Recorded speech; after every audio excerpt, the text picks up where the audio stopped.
So have you ever thought about installing an ADU at your property or have been looking to buy a property with an ADU or just not having luck?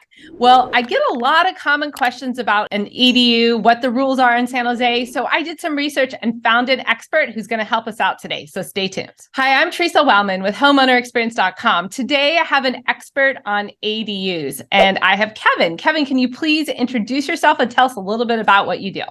Hi, Theresa. Thanks for having me today. I'm Kevin Lee. I am the head of the project advisor team at Acton ADU. We're an ADU company located in Campbell, California, servicing mostly the Bay Area at this time. We remodel construction company for a very long time, over 30 years. But since 2017, the beginning of the ADU movement, we've really been focused and really rebranded as Acton ADU. Perfect. So a general contractor just now with or making their expertise or their market just about ADUs. That's correct. We're a design build general contractor. Awesome. Awesome. Okay. So as I mentioned in the intro, I have a lot of common questions that people ask me or that I see being asked, and I wanted to make sure we get all those answers out today. So Kevin and I have gone through a list of questions and he's going to educate us today. So that first question, a lot of people don't even know what is an ADU. Can you help us understand that? Yeah, that's a great place to start, Theresa. I'm actually going to share some slides and let me know when you can see them. Great place to start. ADU, it stands for Accessory Dwelling Unit.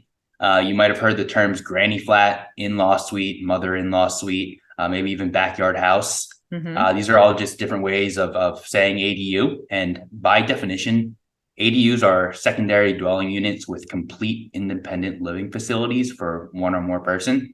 Okay. So kind of breaking that down a little bit further. It's a secondary dwelling unit or an accessory structure to a main dwelling unit. So you have to have a main house. Mm-hmm. And independent living facilities really just means the things that make a space a habitable space, those being a kitchen, bathroom, and somewhere to sleep. Can I interrupt real fast? Just to clarify, you had said, right, it has to be an accessory. So it's not a tiny house. That is something else that people talk about, but a tiny house is like just a small version of a house on its own piece of property. This is a secondary mini house on the same property as a larger house, right? That's correct. This is going to be on the same property as a main dwelling unit, and it has all the components that main house has that makes this habitable space. Great question. All right. Yep.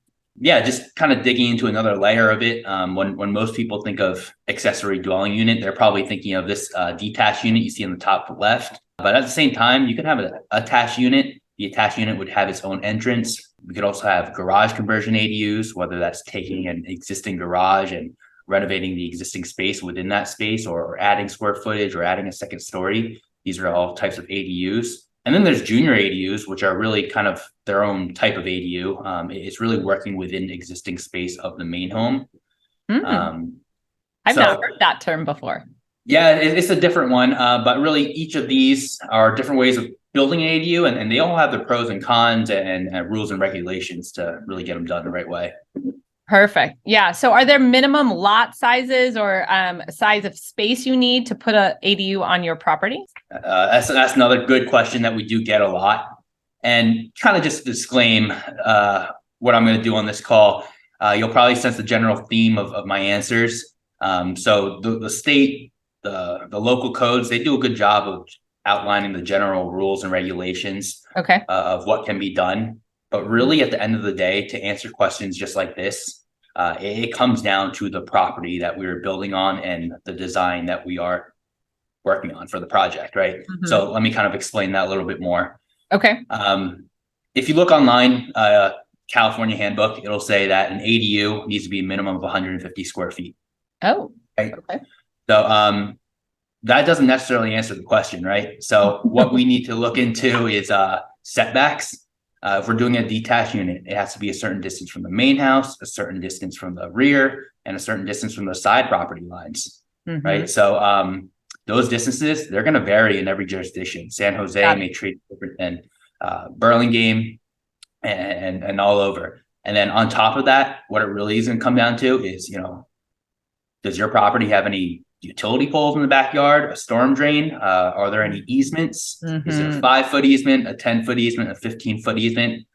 Because really, end of the day, those easements, those your property restrictions are what dictates where you can build, where you can't build.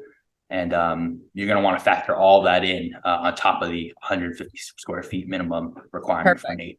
So people definitely should be looking at their plat map that has all those easements documented before they even start thinking about it, right? Just to make sure they understand what those restrictions are.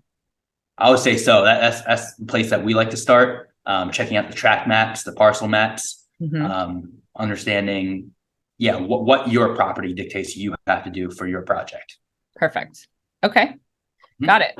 Do you have any general rule of thumb, or is there a minimum lot size that goes across all jurisdictions to kind of quantify the space anymore, or not? I guess what we can say is we know we need to build at least 150 square feet. So we're going to need more than that. General guidelines, it's really hard to say general guidelines because if you fire rate a wall, we can maybe get closer to make that setback to the house closer than if we don't fire rate it. But if we fire rate that wall, we can't have any openings. So no windows, no doors. So no light. Okay. So are you open to that on that side or not? This is why it always becomes a property specific evaluation. Yeah. Got it. And it sounds like, though, maybe if you have a smaller lot, you might have to consider an attached ADU because you probably can work in that space a little bit more than multiple setbacks, right? That's a great point. Yeah. So that is certainly a consideration. If you have a small lot, you want to utilize that space a little bit more, attach it to the main house. And that would help avoid any setback to the main house. But, it comes with its own handful of questions as well, because you're now working within the existing structure of the main house. How's the condition there? Are there any termites, rot? Oh boy, a lot of unknowns. So yeah, cans of worms. Okay, got it. Is there a general cost for a permit? Why don't we say in San Jose? Do you know permit costs? This chart right here kind of breaks it down of all the cost factors. I guess we could start with permits. To answer your question, we've seen permits in San Jose area really range from anywhere from 5K to 15K. And that's going to depend on a few things as well, just like everything else. Are you in any school zones that require school fees, parkland zones, and then the planning and building department zones? So maybe you have to pay a little bit more, maybe a little less, but generally we've been seeing around anywhere from 5 to 15K. Perfect. Cost, right? Okay, that helps. I think, a lot of people want to just sort of kind of quantify general numbers, and obviously there's a lot of factors. I see all the factors you have here. So do you want to go through those? Yeah, let's do that. So I'll go backwards one slide. Okay. When we talk about the cost of an ADU, that's really the $1 million question, right? How much does an ADU cost? So here's a slide that we show all of our customers. So we've built the same model, very similar models on different properties. The estimate for each were significantly different because at the end of the day, like we've been talking about, it comes down to the site factors, your site requirements. So you want to do a lot of research up front. Special zones, they can lead to special test requirements, maybe a soils report, maybe a flood study. Those can cost a few $1,000s. We've seen them cost around $5,000, $3,000. Depends on the land and how slopey they are, how mountainous they are. And then the results of those reports, they can come back and say, hey, you can use a slab foundation. That would be good news in terms of cost. Worst case scenario, you can get a requirement for a pier and beam foundation, and those can, we've seen those cost anywhere from 50K to 100K. That's why we say, we can build that box on many different properties, but what's going under that box? And then it comes down to your other site factors, like are there any large trees you need to take down? Redwood trees, do you have to get an arborist out there? Are you on sewer? Are you on septic? If you're on sewer, where is your sewer line? Is it 200 feet away or is it 50 feet away? Is gravity going to pull that water down, or do we need to pay for an expensive pump to push that water uphill? Was the house made in 1800 and made of insufficient material that we need to upgrade to current standards? And then septic, that's its own story. Do we need to add another tank? Where are the leach fields? Are we trenching in a maze? And electrical panel upgrades. Do we have to upgrade the panel to 200 amps, 400 amps? Is it an above ground upgrade, underground upgrade? How complicated is it getting? Wow.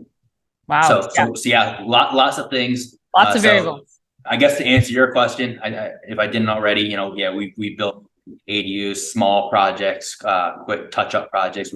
We've done them in the 100K range, but we've also done big projects with fancy finishes in the over $1 million range Wow. required special foundation. So huge range. Comes down to huge range, comes down to the property. Got it. All right. Okay. And so this slide is a little bit more about sizes and finishes and all kinds of other details, right? I guess you talk about technical and site here too. Yeah, just a different way of showing it. On top of all that site stuff, what kind of upgrades are you looking at? Is LTV luxury vinyl flooring good enough for you? And it's very maintainable and it's comes at a pretty reasonable cost, or are we looking for marble floors? And so it depends on who we're building with. Are we building a loft? Are we building this 18 feet tall or 13 feet tall? Yeah. And probably who's going to live there, right? Are you renting it, or is your mother-in-law living there? That's you're really taking the words out of my mouth. That's why we always try to build around a use case and a budget. Understand why are we building this thing in the first place, and how can we make you happy? So when we walk away, you say, "This is I'm really happy with where I invested my money." Right. Perfect. Okay, so can you give us a quick overview of the planning, designing, kind of installing, process, maybe a little bit of timeline? So in terms of timeline, there are so many different ways to build an ADU, right? I can definitely speak for Acton and how we do things. Our process is somewhere around a year, start to finish, and that's from first site inspection. Okay. If we're talking just about construction, we see it completed sometimes in 4.5 to 5.5 months, 18, 22 weeks. Permitting, that's always its own story, depending on the city and the county that we're working with. Yeah, some jurisdictions have 2-month waiting periods before you can even submit. So can we get in front of the line earlier? Generally, permitting, the state has made some rules saying they need to give us an answer within 60 days of the permit submitted. That's just not what we've seen in the past few years. Okay. So we always try to set expectations properly. We've seen it take 3 months, sometimes 4 months, sometimes 5 months, sometimes. Wow. So it really depends. They say 2 months, and they are tightening up the rules of trying to get there. But we'll still set that expectation about 3-4 months until we see major change. So, and design period, that's going to really come down to, how available are you? How motivated are you to get this done? How firm are your decisions? You come up with one design idea and change your mind the next day, which is, you have every right to do that. But the quicker you make decisions, the quicker you make decisions, the quicker the timeline is. Overall, give or take a year. Okay, perfect. So what about the steps through the process? Besides, you kind of talked about that. Is that really the high level? So there's design, permitting, then construction. Are those the three main site evaluations probably before that? Yeah, well, I would say there's many ways to build an ADU, many ways outside of Acton, how we do things. So we're a design build firm. We have our own in-house designers. We'll handle the permitting, we'll handle the construction of your ADU. But, there are several ways you can go about getting an ADU in your backyard, whether it's building it yourself, being your own general contractor and subbing things out. I would recommend them if you have very strong construction experience. If not, you'll certainly learn a lot, and but there's certainly a lot of risk in that. And it may take longer than that year process, right? It may, very likely may. Manage both an architect and a general contractor, kind of play the middleman role and work with both, get a design, bid it out, and be kind of the in-between of communication. There's consulting firms out there that will help get you quotes from different contractors and help you evaluate who's missing what and what quote's the most complete and what's really what looks like the best deal and the best path forward.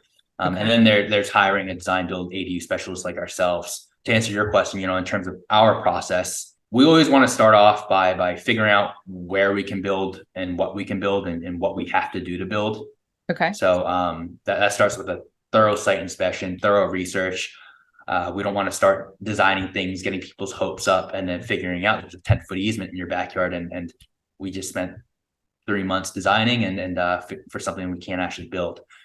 So that's where it starts. Always want to design around that use case.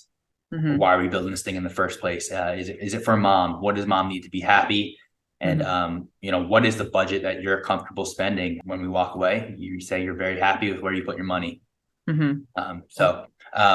Yeah, the process, site inspection, we want to get you to an agreement, a number up front that really shows the path forward, really sets the expectation, really identifies the risk up front, where we're trenching to, where we're connecting to, we're equating that risk to dollars and cents, and then we get you an agreement, finish up the design, get the permitting, and then once we get the permit in hand, we can start building this thing in what is 18 or 22 weeks. That would encompass the process. Got it. And those 18 to 22 weeks sound like the exciting weeks. You get to see it coming together, right? So it is a lot of fun. Yeah. Yeah. Perfect. What are the most popular plans that you see people adding on in the Bay Area? To give you a straight answer, probably 1 bedroom, 2 bedrooms. Mm-hmm. Again, it depends on the property. It depends on the use case and it depends on the budget. Mm-hmm. So that's how we encourage the customer to think of it. Everyone's building for a different reason. Popular, yeah, I would say most people are building for a single person in the backyard, but really it comes down to evaluating what's important. Why do we want to build this? How is it going to be used? That's the most important thing. Okay. And then from there, seeing what makes most sense. Got it. I like how you said the perspective of who's going to live there, right? Because if I imagine the ADUs that I've seen, you're right. It's either a single person like mom, mother-in-law, or a college student, or a place to just get more income. So it's one person, or two where grandparents move in and have their own ADU in the back. That's typically what I've seen. So good point with how many people are living there. Yeah. Right. We do see that a lot too. We didn't expect this at first, but lots of people that are building ADUs, they seem to be building them for loved ones, someone that they care about, they want to build something nice for. So whether it's 1 bedroom, 2 bedroom, sometimes it's for mom and dad. I've heard stories, but dad always snores. So we need that 2nd bedroom for dad. Mom's not going to be happy. So what did mom and dad really need to be happy? Is it 1 bedroom, 2 bedroom, and can we make it happen? Yeah. Okay. Yeah. That's great. I love the personal piece of that. I had a question. Do you have prefab ADU options? But it sounds like from what you guys do, no. But there are prefabs that exist out on the market, correct? Yeah, that's definitely correct. Lots of different ways to get an ADU in your backyard these days. Like we said, to answer your question, no, we do not do prefab. Really, when we became Acton ADU, we wanted to build really high quality ADUs built to the same quality as the main house. Units that are just going to last as long as the main house does. Maybe it can have the same look and feel as the main house, fit into the community. So we do traditional builds. And that's our focus at this time. Yeah. Okay. That makes sense.